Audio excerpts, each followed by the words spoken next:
Hello, YouTubers. This is Optimus Prime G1. And before I begin, I would like to remind you to help beat that YouTube algorithm by hitting that like and subscribe button and share out the video. Because only together can we beat the evil that is the YouTube algorithm. So, what am I going to talk about today? Am I going to talk about the game I'm playing? No, I'm not talking about the game I'm playing. If you already read the title, you know we're talking about gamer culture. And what do I mean by talking about gamer culture? I'm talking about where it started for me and where it led me to along my journey to where I am now, I guess. Now, this will be a short video of my personal journey through gamer culture, not an overall view of the whole world, just my personal journey. And well, I believe it evolved for me from where it started. And let's go back to the beginning of where it started for me. Where it started for me was the first video game I ever played was the Lunar Lander game. And that's where it started for me. Video game, that was my first video game. That was my first introduction to, yeah, this is cool, this is interesting. Yet, it only took maybe like a couple minutes to play it, and then you were pretty much done. But, that was how it started. And then, the first home game system I was introduced was the Atari, and I was introduced at a friend's house. They were playing Missile Command, and I thought that was pretty cool. It looked really good. So yeah, so it went from the home computer to the console. And then I also sold video games at the arcades, and I would play Pac-Man at the arcade, and I played Donkey Kong at the arcade. In the meantime, my grandfather actually got an Atari, and I would play that at his house. He had Enduro, and he had Barnstormer. I don't know if you know what that is, but that's a game where you're basically an airplane. You have to fly through barns.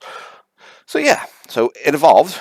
We started at the Lunar Lander, Missile Command, arcades, and then other games on the Atari as well. So yeah, so my journey proceeded through there, and then I got introduced to Q-Bert on my grandfather's Atari. There was a game called Freeway, which is much like Frogger, but it was chickens crossing the road instead of a frog. And I'm guessing my grandfather got that because he thought it was humorous to watch the chicken go and cross into the frog. He had a choice which one. He picked the chicken one, or somebody picked it for him. I'm not sure. People used to buy games for him too for his system too, so I'm not sure how that came about. But yeah, so he had that on his, and I played that there. There's also a game called Frogs and Flies, where you just jump around and you catch flies as a frog. It doesn't sound interesting or entertaining, but as a young kid, we made it entertaining different ways. But anyway, that was all part of my journey. Now, for gamer culture, this doesn't sound like gamer culture right now because it just sounds like, oh yeah, I play games. However, the culture part was when we would talk about these games on the playground, or if me and my cousin got together, we would talk about the games, and that was kind of gamer culture there. His friends would talk, we'd all get talking about games and stuff. So yeah, so that was gamer culture, was you had a group of friends that you weren't online because there was no online. There was no online to go on chat rooms and download videos about games. You just got together with a group of friends and talked about it. That was culture back then. That was the culture. Was it anything like exciting and interesting? To us, it was. To us, that was exciting and interesting. And then I learned from my friends that there was a new Atari coming out, the Atari 7800. Now, I had got my 2600 game because my father had got our old game from his friend that had a broken system, and they said if he could fix it, he could have it, because they already bought another system. And he fixed it, and that was my first Atari system. And then talking to my friends, they talked about this new system that was coming out. It was the 7800. Now, by this time, Nintendo had already been out. However, my parents thought, well, I already had the Atari, so in the 7800 allowed you to play the Atari 2600 games on it, and they figured that was a better buy for the money to have the 7800 you could play the older games on, which sounds reasonable if you don't know where the gaming system was going at that time, which was that Nintendo was pretty much the one who dominated the market. From that point on, for a while, they dominated the market. Even when Sega came in, they still pretty much dominated the market. But nobody knew that at the time. I mean, you didn't have the internet and everybody talking, you didn't have all these things to read and videos to watch about it, so nobody really knew where it was going if you're just in a small town like I was. That was my gamer culture, and I had a friend who had a Nintendo, so he had Nintendo. If I wanted to play Nintendo, I had a way to play one. I didn't need one. I had my system. He had his.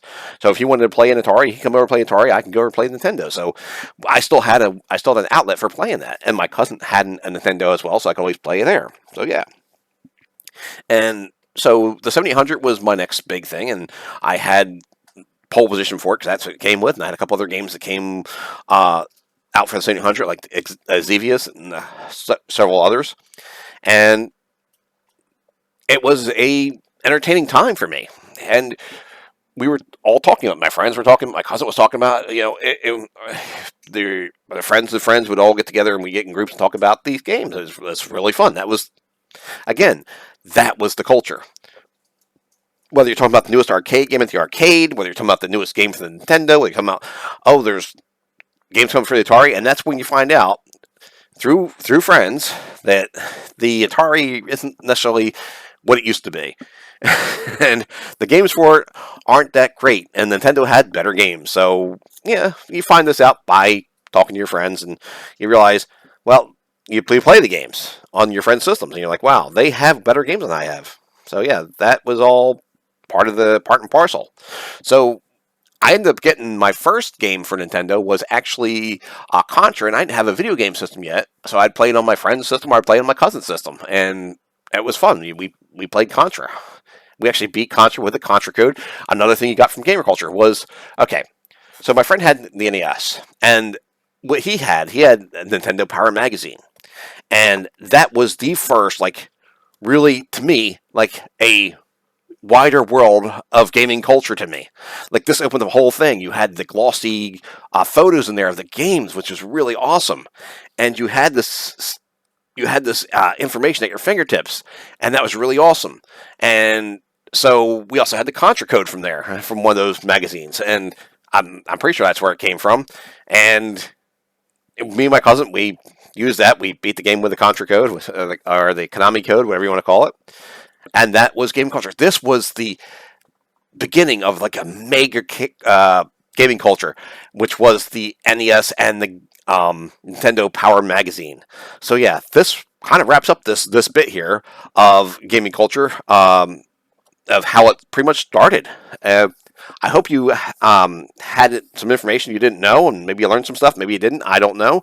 But if you want me to do some more of these, put information down in the description below how you'd like me to continue this, whether you'll make a series or not. Okay? So until next time, I want you to think about gaming culture, and I want you to game on.